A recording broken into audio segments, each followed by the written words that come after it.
them. I'm going to talk about therapeutic potential of acidic cannabinoids and the cannabis entourage effect. I'll start out with this statement, first of all, that without cannabis plant and the war on drugs, we would not know about endocannabinoid system. Because the war on drugs and the idea of sponsoring cannabis research that shows that cannabis is harmful led us to the discovery of the endocannabinoid system. And without war on drugs, we would not witness the end of cannabis prohibition either. So it was, in a way, a self-destructing war on drugs that is now ending. The second statement, if it were not for the endocannabinoid system, we would not be gathered here at all. We would not be interested in knowing the relationship between our body and the cannabis plant. And I'm going to move on to acidic cannabinoids now. This is from Lithuania, where we grow our hemp wild organic. Where when I go, I like to pitch a tent there for about 2-3 days and go nowhere else.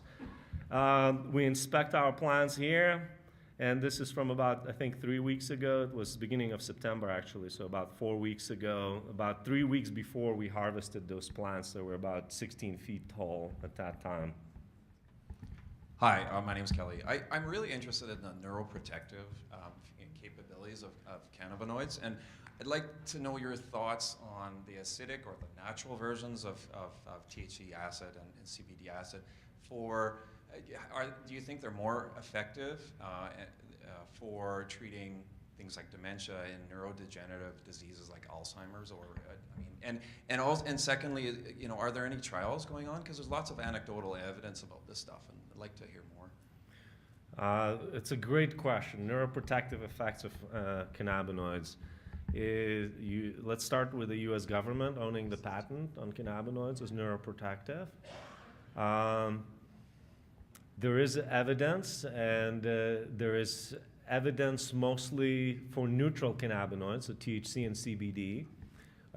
There's evidence in Alzheimer's disease, reduction of beta amyloid plaques and senile plaques in the brain. So far, it's in vitro studies, so it have not been done in humans in vivo, and we should look into it. Apart from one Parkinson's study in vitro, there's nothing on acidic cannabinoids that relates to neuroprotection. When we think of neuroprotection, we have to think about things like inflammation.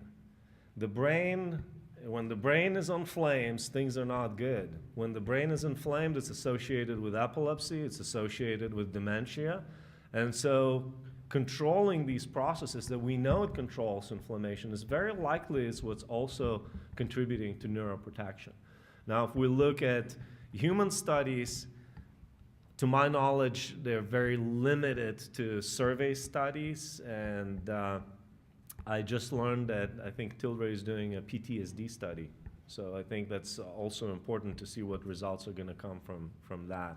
So it's a little bit of hand-waving about neuroprotection. We don't exactly know how it works. We know that it controls balances neuronal activity, it's anti-inflammatory, and those could be the things that contribute to neuroprotection.